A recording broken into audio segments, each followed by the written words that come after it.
Nouvelle édition sur la radio-télévision d'État Santé, mesdames et messieurs. Bonsoir à tous. Merci de nous choisir encore pour vous informer. Les titres de ce journal. Les rideaux sont tombés depuis hier sur la 12e foire internationale de Lomé. Un rendez-vous commercial ayant réuni au centre des expositions et foire Togo 2000. Plus de 1000 exposants venus du Togo et d'ailleurs une organisation, une cérémonie de clôture d'ailleurs ayant sanctionné la fin de cette fête foraine. Nous en parlons bien évidemment dans cette édition. Et puis sur le continent, Guillaume Soro, dans les collimateurs de la justice française, un mandat d'amener est lancé contre le président de l'Assemblée nationale ivoirienne. Les détails tout de suite dans ce journal. Merci de nous rester fidèles sur la radio-télévision d'État Santé. Je le disais tantôt, durant plus de 15 jours, la foire internationale de Lomé a rassemblé plus de 1000 exposants venus du Togo et du continent d'ailleurs. Ces 1000 exposants qui avaient fait leurs affaires sur le site de la foire Togo au 2000. Ce rendez-vous commercial a donc pris fin depuis hier, comme nous le disent ici Arif Aruna, Mathias et Cécile à travers cette conférence de presse. C'est sur une note de satisfaction que s'est achevée hier la 12e foire internationale de Lomé. Pendant 18 jours, des milliers de visiteurs ont fait le déplacement du site Togo 2000 pour aller à la découverte des articles exposés dans les différents stands. Un rendez-vous économique qui, selon le premier responsable du centre des expositions foire, a comblé toutes les attentes. Les deux foires se sont bien déroulées comme nous l'avons programmé. Sont également bonnes parce que les acteurs principaux de la foire, c'est-à-dire les exposants et les visiteurs, nous ont exprimé toute leur satisfaction par rapport au déroulement de la foire. Le programme que nous avons nous-mêmes établi, le programme s'est bien déroulé sans accroc. Au plan sécuritaire, ça s'est également bien passé, il n'y a pas de problème majeur. Donc en tout et pour tout, nous sommes arrivés aujourd'hui à la fin de la foire avec le fait que tous nos indicateurs sont ouverts. Il y a eu beaucoup de visiteurs par rapport il y a 2 ans. Au niveau des exposants, on vous a confirmé les chiffres également. Donc, en tout, la foire s'est bien déroulée. Les exposants n'en sont pas du reste, malgré quelques manquements, se disent satisfaits et promettent être à Lomé pour la 13e édition de la foire internationale. Moi, je n'ai pas de concurrent même sur le site. Je suis avec l'édition avec laquelle même, moi, j'ai fait mes productions. Je n'ai pas de concurrent. Donc, ça a donné. Moi, ça a marché pour moi. La foire, l'édition de cette année a été d'une grande réussite. On a remarqué que tous les exposants ont été satisfaits. Le résultat n'est pas aussi vraiment ce qu'on attend, mais bon, on dirait dans l'ensemble on est satisfait. Notons que cette 12e édition de la foire internationale de Lomé a été couplée avec la foire de l'intégration de l'UEMOA. La 13e édition est prévue du 18 novembre au 5 décembre 2016. Il faut aussi rappeler qu'à quelques heures avant cette clôture, cette cérémonie de clôture officielle de la foire, les exposants et organisateurs se sont donc retrouvés à une soirée dénommée Nuit de l'exposant. C'était donc samedi dernier, comme vous allez le voir dans ce reportage. On se retrouve autour des tables après les tours des stands à la 12e foire internationale de Lomé. C'est la Nuit de l'exposant organisée ici au centre aéré de la BCAO. Le rendez-vous commercial et d'affaires qu'est la foire de Lomé a cette année 30 ans. Pour l'occasion, le gâteau se coupe. 30e anniversaire de la foire de Lomé, des prix ont été décernés aux artisans de cette initiative depuis sa naissance en 1985. Un grand merci à tous ceux qui ont accompagné les organisateurs de cette foire depuis le début jusqu'à la fin et surtout dire au comité d'organisation qu'il a le total soutien du gouvernement togolais au regard des engagements que nous prenons de relancer la machine économique du Togo sur la base de la promotion du secteur privé. Une soirée riche en distinctions. Le prix de la meilleure participation à la foire est décerné au Bénin. Drainer plus d'exposants sur cette foire.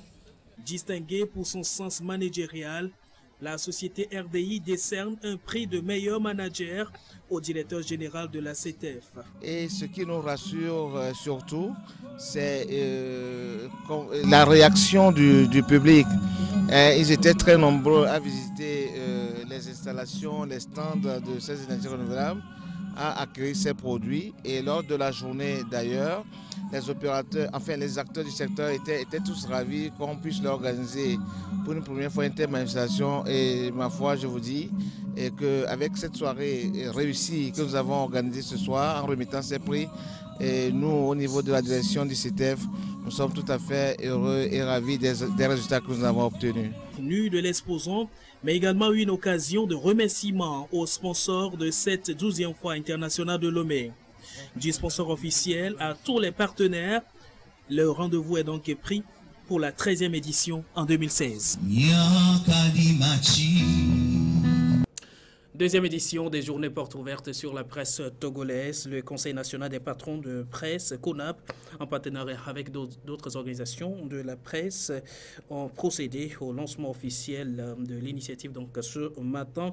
Manifestation axée sur le thème médias et développement durable. Plus de précisions avec Arif Arlouna. Les acteurs, y compris les intervenants. Les organisations de presse du Togo ont lancé ce matin à Kakaveli Blue Zone la deuxième édition des journées portes ouvertes de la presse. C'est un événement annuel dont l'objectif serait de faire découvrir le savoir-faire et le travail journalistique dans toute sa composante et sa diversité. Réfléchir ensemble au devenir de notre profession. Vous imaginez bien qu'il y a forcément des innovations.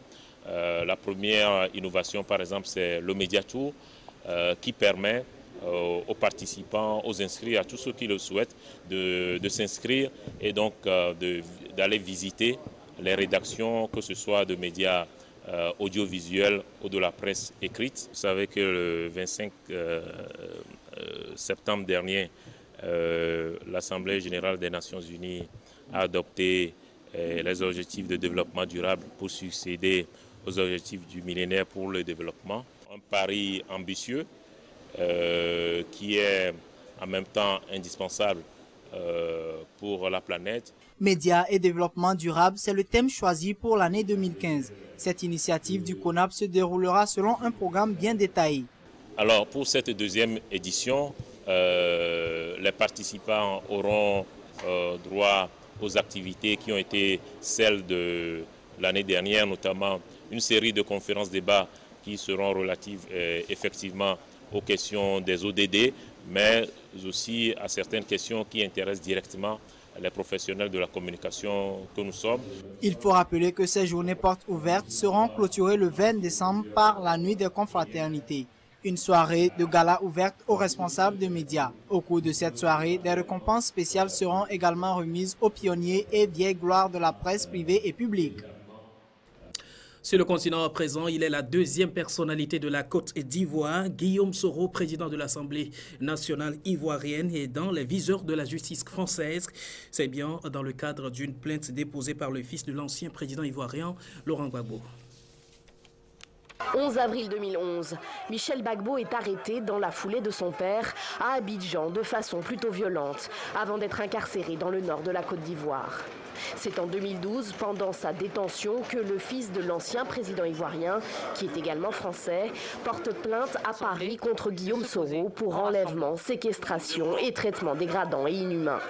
Guillaume Soro, qui était au moment des faits Premier ministre, il est aujourd'hui président de l'Assemblée nationale ivoirienne et n'aurait pas répondu à plusieurs convocations de la juge parisienne en charge de l'affaire.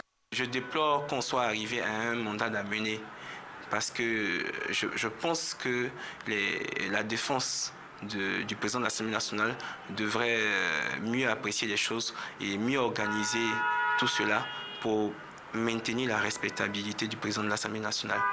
Guillaume Soro dirige en ce moment même la délégation ivoirienne à la COP21 près de Paris. La juge française en a donc profité pour délivrer lundi un mandat d'amener contre lui. La police s'est présentée à son domicile francilien, il ne s'y trouvait pas, on ne sait pas s'il est toujours dans l'Hexagone.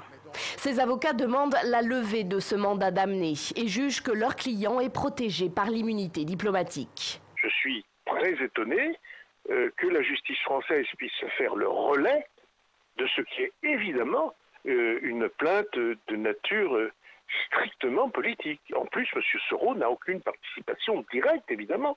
Personnellement, ce n'est pas lui qui a procédé à l'arrestation de M. Gbagbo.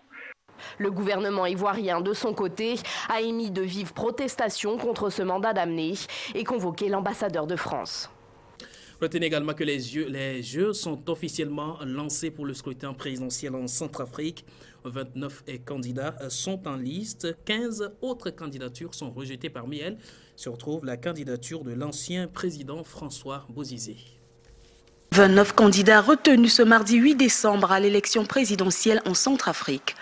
Martin Ziguélé, Anissé Georges Dologuélé ou encore Karim Mekassoua sont entre autres quelques noms déjà connus de la scène politique nationale qui iront à la présidentielle du 27 décembre 2015. Les Centrafricains attendent de cette élection présidentielle un nouvel élan politique et économique. Depuis la décision rendue tout à l'heure par la Cour constitutionnelle de transition relative au rejet de certaines candidatures des personnalités présidentielles à venir.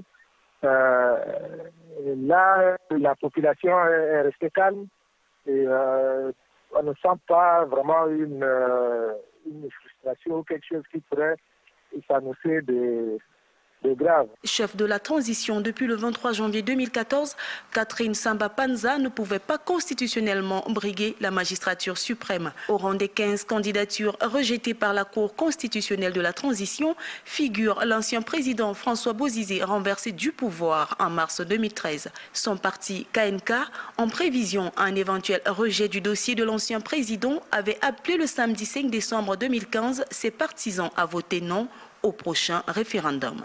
La candidature, effectivement, de François Bozizé a été invalidée pour certaines raisons, notamment l'absence d'inscription sur la liste électorale et également le respect des dispositions de l'accord de Libreville dans lesquelles certaines personnalités, dont François Bozizé, s'étaient engagées à ne pas se présenter aux prochaines élections présidentielles. En Centrafrique, les candidats à la présidentielle de 2015 sont connus. Le référendum du 13 décembre est la prochaine étape attendue de ce processus électoral avant la présidentielle et les législatives du 27 décembre. Les défis pour le prochain président sont nombreux. La réconciliation, la sécurité et la stabilité économique sont entre autres les objectifs à atteindre pour une Centrafrique unie sans clivage socio-culturel.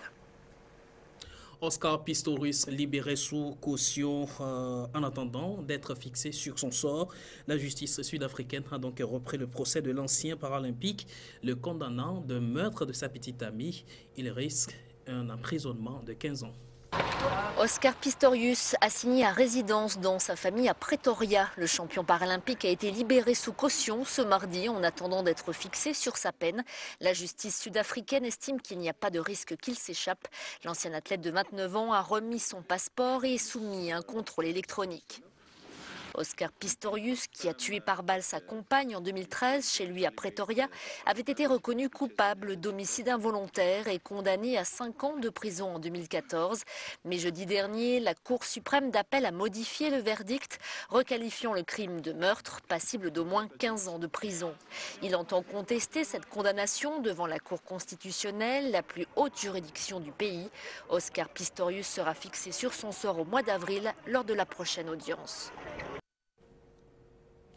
Un nouvel épisode et un nouvel épilepsie d'ailleurs fait donc suffoquer Pékin, une pollution grave dont les résidents ont l'habitude. Mais pour la première fois, les autorités ont réagi en mettant en place les mesures inédites. L'alerte rouge a finalement été mise en place pour 3 jours. Les immeubles de Pékin noyés dans un épais brouillard, ce n'est pas nouveau. Ce qu'il est en revanche, c'est l'alerte rouge à la pollution atmosphérique en vigueur ce mardi dans la capitale chinoise.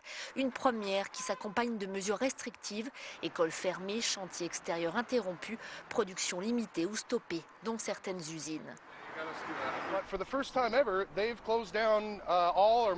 Pour la première fois, toutes les écoles de la ville ou la plupart d'entre elles sont fermées, explique ce professeur.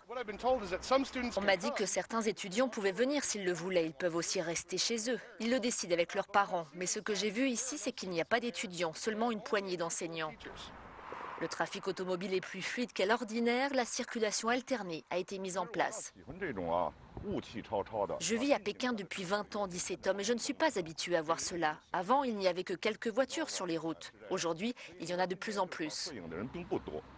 Les habitants, invités à rester chez eux, n'ont semble-t-il guère respecté la consigne. Selon le centre de surveillance de l'environnement de Pékin, le pic de pollution devrait s'achever jeudi après-midi avec l'arrivée d'une vague de froid.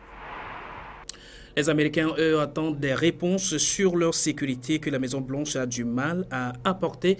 Pendant ce temps, les candidats républicains à la présidentielle rivalisent d'imagination, d'ailleurs, à l'instant de Donald Trump, et qui, d'ailleurs, pour lui, le milliardaire ne veut pas faire entrer les musulmans dès sa succession au pouvoir. C'est la nouvelle proposition polémique de Donald Trump, interdire l'entrée des musulmans aux États-Unis. Le milliardaire américain qui fait la course en tête pour l'investiture républicaine assure que des sondages attestent l'existence d'une haine des musulmans envers l'Amérique qui pourrait déboucher sur de nouvelles attaques. Donald Trump appelle à une fermeture totale des États-Unis aux musulmans jusqu'à ce que les représentants de notre pays comprennent ce qui se passe. Nous n'avons pas le choix. What the hell is going on? Condamnation politique immédiate, y compris chez ses rivaux républicains. Jeb Bush n'y va pas par quatre chemins, le traitant de fou.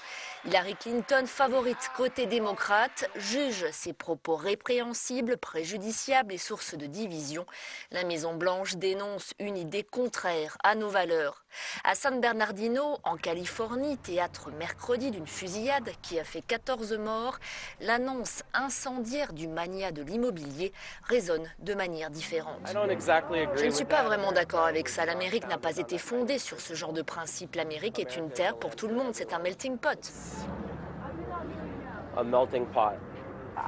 Je pense que c'est une bonne idée. Avec tout ce qui se passe dans le monde en ce moment, ça peut paraître dur, mais la réalité est la réalité.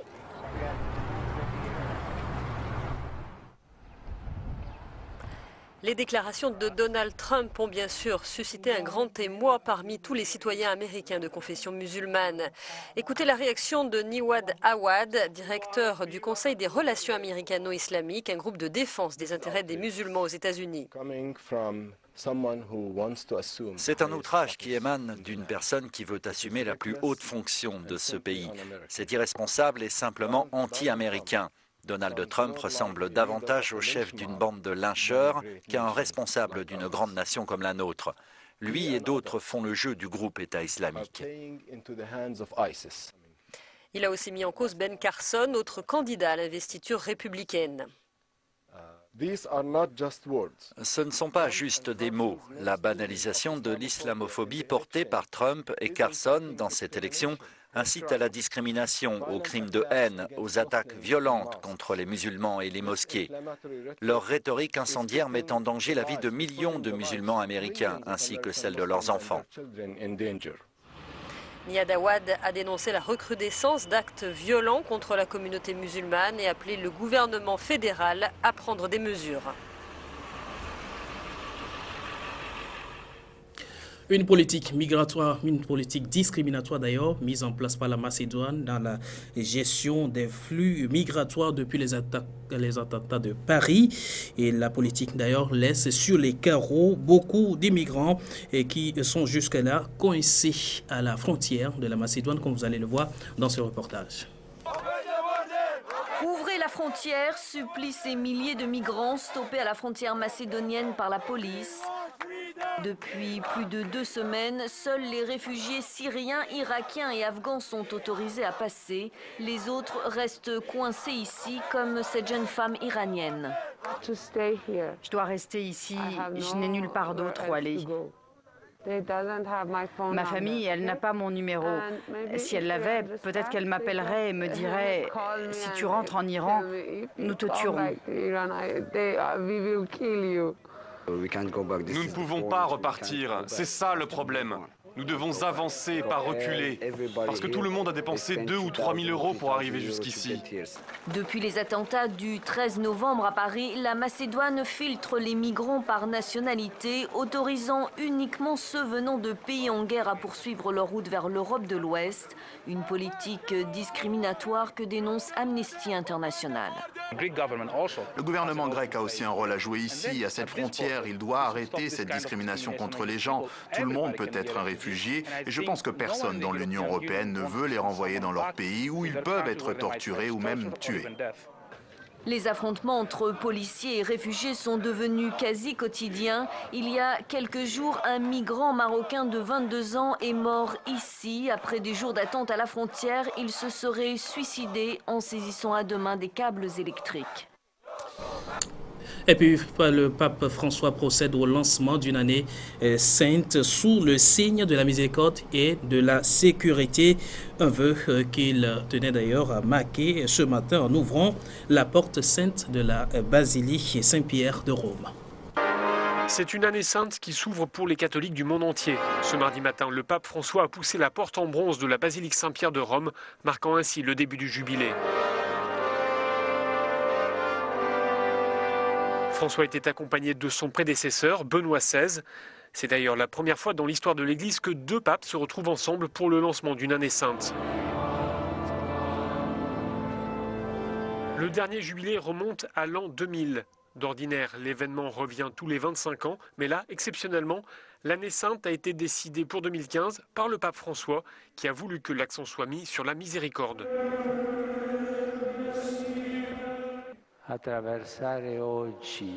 Traverser aujourd'hui la porte sainte nous oblige à être miséricordieux comme le bon samaritain, a-t-il déclaré, appelant ainsi les fidèles à porter attention à tous ceux qui sont dans le besoin. C'est un leitmotiv du pontificat de François, porter le message de l'Église jusque dans les périphéries du monde. Et il s'inscrit là dans l'esprit du Concile Vatican II, cette période de réforme de l'Église organisée dans les années 1960. Des dizaines de milliers de personnes ont assisté à la cérémonie ce mardi matin, place Saint-Pierre. Un important dispositif de sécurité avait été déployé pour l'occasion. D'ailleurs, pendant toute l'année sainte, de nombreux policiers resteront mobilisés au Vatican en prévision de la venue de millions de pèlerins. Le jubilé s'achèvera le 20 novembre 2016. Voilà qui va faire ce journal. Merci de l'avoir suivi. Agréable nuit à toutes et à tous.